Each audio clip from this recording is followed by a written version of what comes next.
So yeah, let's get on with it. First one speaker tonight, we've got Tim Potter, Ultimate Performance. He's the product manager, and he's on a mission to redefine health transformation. Pretty cool. Former junior level athlete. Can know more about that. A nice warm welcome to Tim.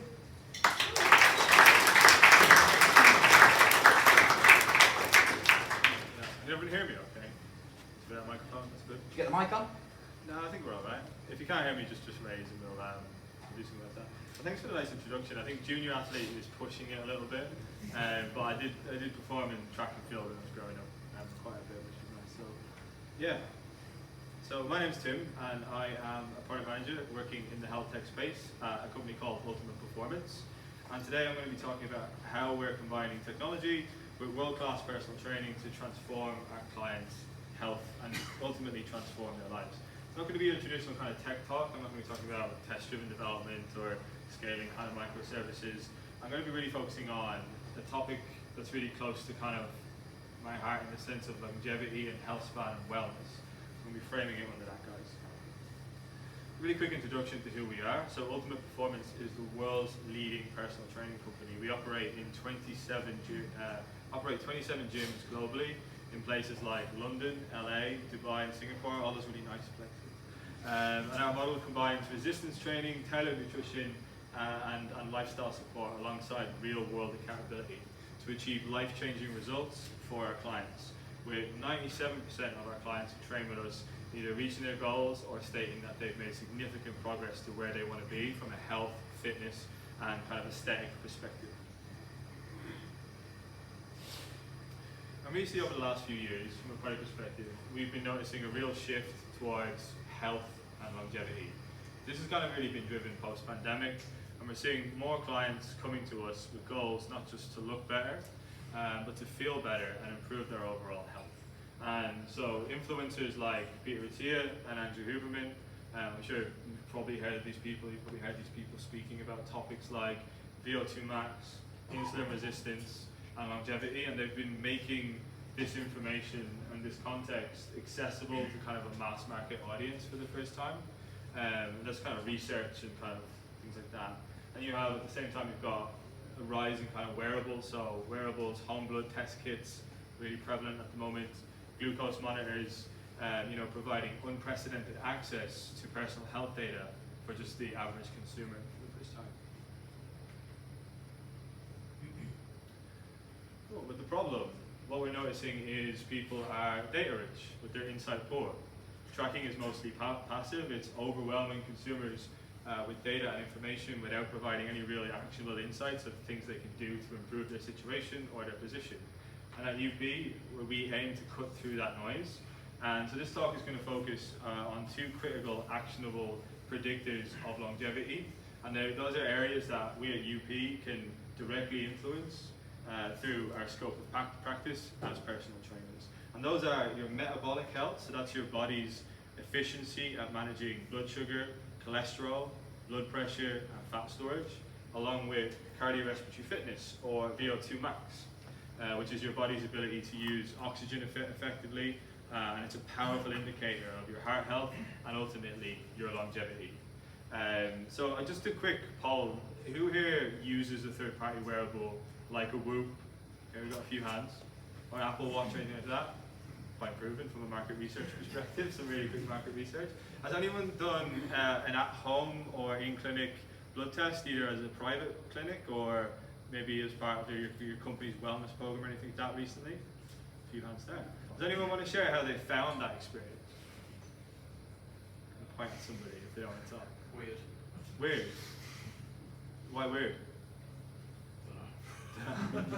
Tough crowd. What we see with that though is like the common kind of feedback we get is you just get given like a list of 100 biomarkers and you get absolutely no direction or indication of how to address or what those biomarkers mean. And like the common analogy we have is people get these results back, 100 biomarkers, all saying different things, and they put them into ChatGPT and they're like, what does this mean? Am I going to die? Am I healthy? Where I am with that.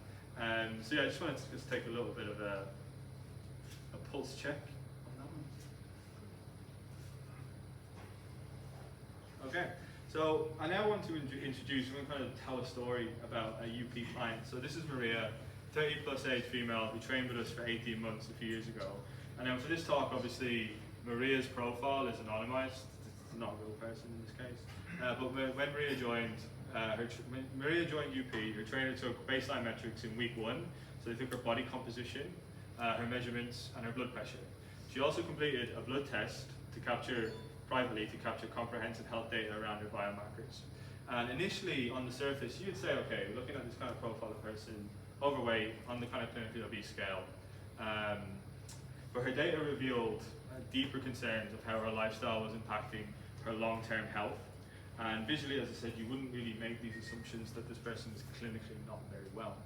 And the problem she had was she met 4 of 5 markers for metabolic syndrome, which is a condition that doubles the risk of cardiovascular disease, increases your risk of type 2 diabetes, and is usually something that's linked quite closely from a research study perspective to reduced lifespan and like a reduced overall health span at the same time. So a quick look at some of her baseline metrics. I don't know if you can see that very well, but I'm going to talk through it.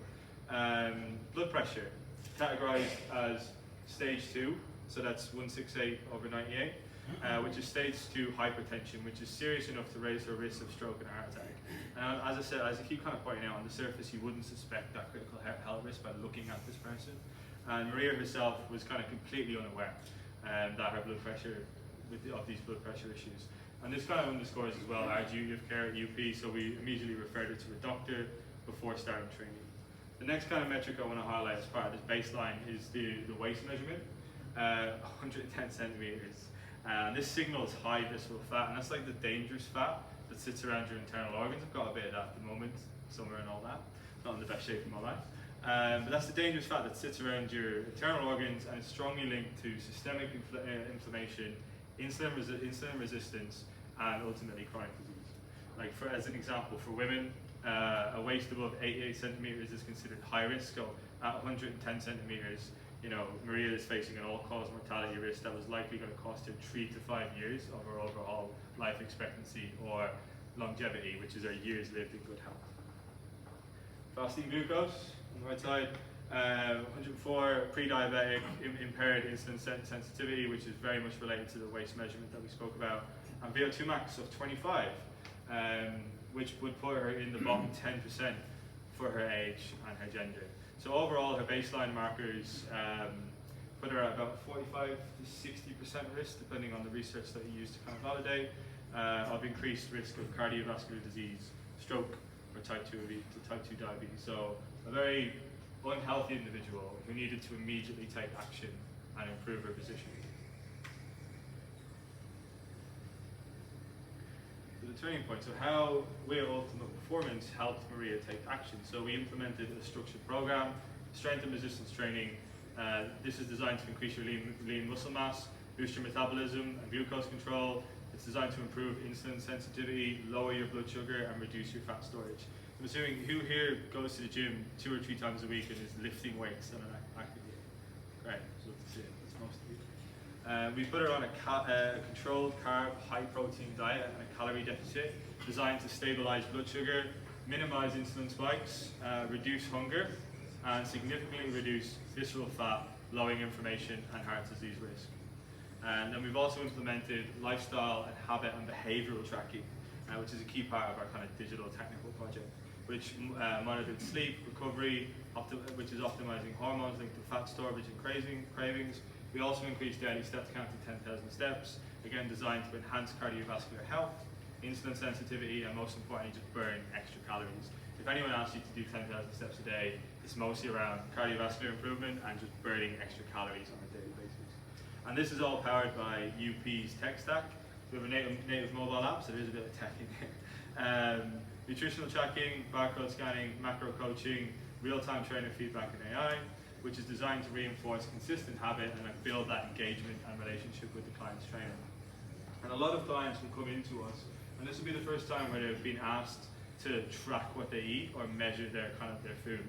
So the app's really effective at kind of educating the client on what they need to do in that space, in terms of hitting their kind of macro and calorie targets on a daily basis. Deep integrations with wearables, we sync with Apple Health, Garmin's, Fitbits, Auras, others. The list goes on, and that's to build that 360 view of the client, their data, their health profile across multiple biomarkers and health markers. And then really from a platform perspective, the UP trainers get full visibility of that data.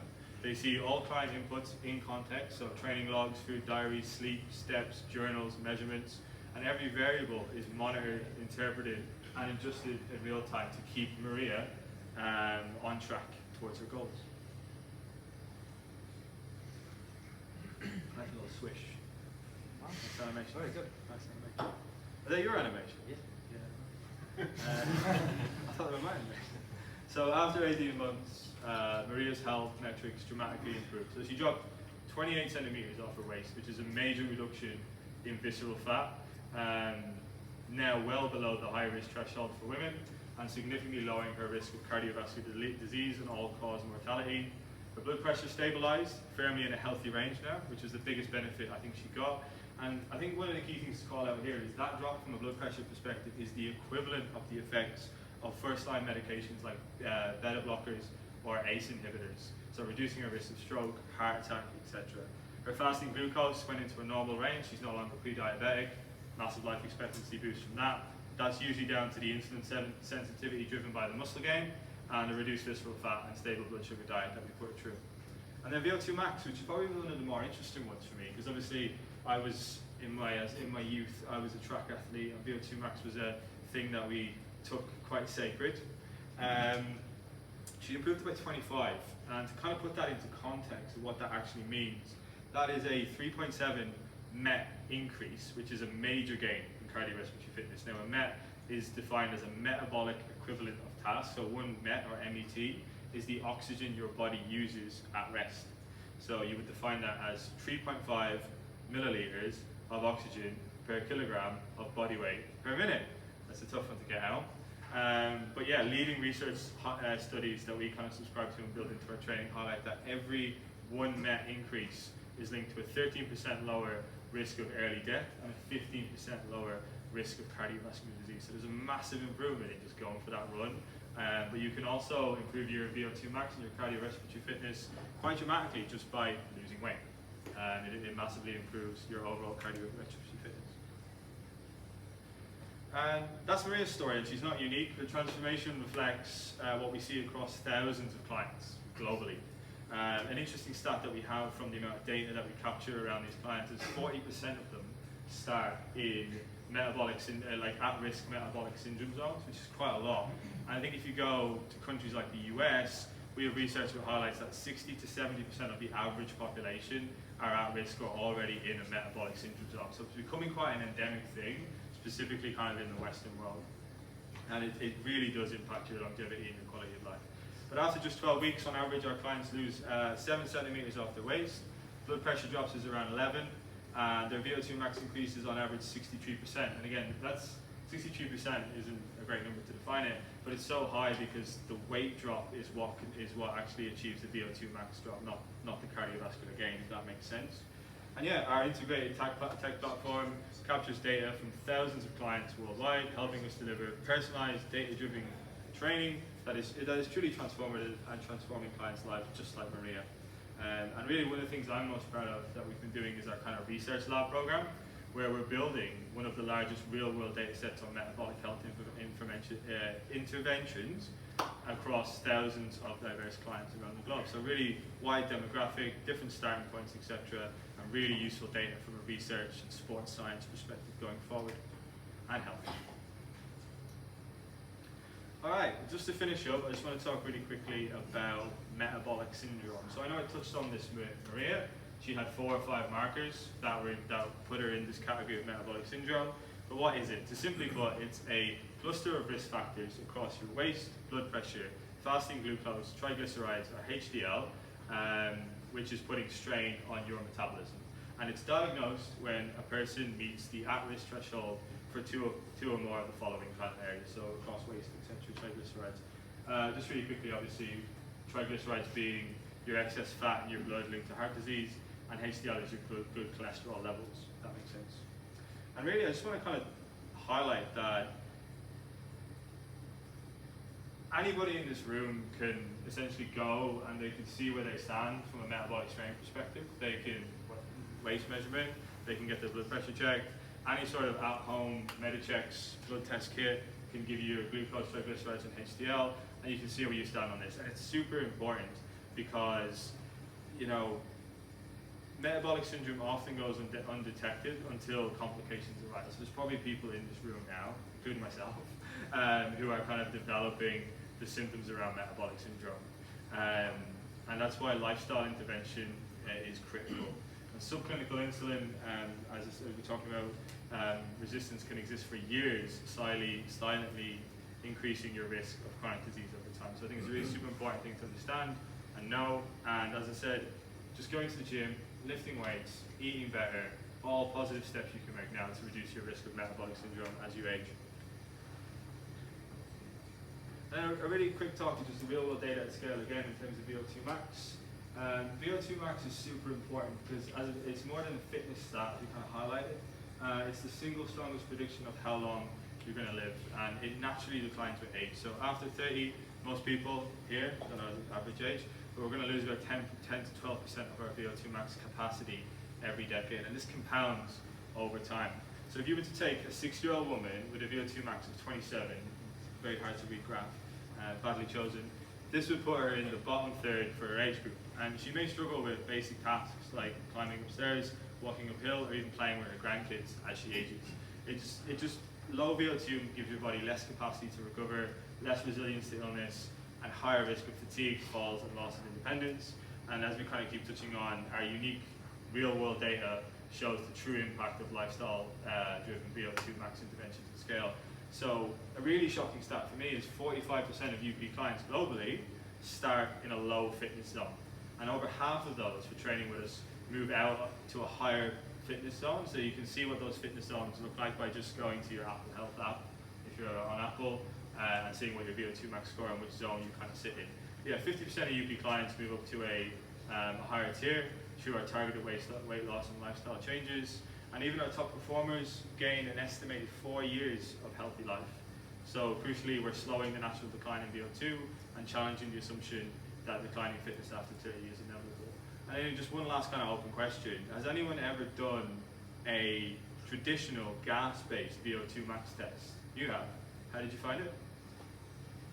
Fine, and gas and blood lactate. It's just, if you want to be sick at the end of it, it's really. Yeah. It's horrible. Yeah, so I think leave it at that. I think just to finish up, just conscious of time, just to take away from the whole talk. Really what I wanted to do a different kind of talk. I didn't just want to talk about tech and what we're doing around data. I wanted to talk about why that data is meaningful and what it means for you, for your long-term health and your longevity. And really, the takeaway I want to give is that your health span is in your control. It is modifiable. Maria didn't just lose weight or improve her aesthetic. She gained years of healthy life by training UP and just implementing basic lifestyle changes that improve her overall health. And with the right systems, support, and plan in place, like we're building at UP, anyone can change their trajectory. And to just close it out, as I said, I would urge everyone to invest in their health and the years that they're going to live in good health. Especially as we age, the decisions you're going to make today will inform where you're going to be in the future. That's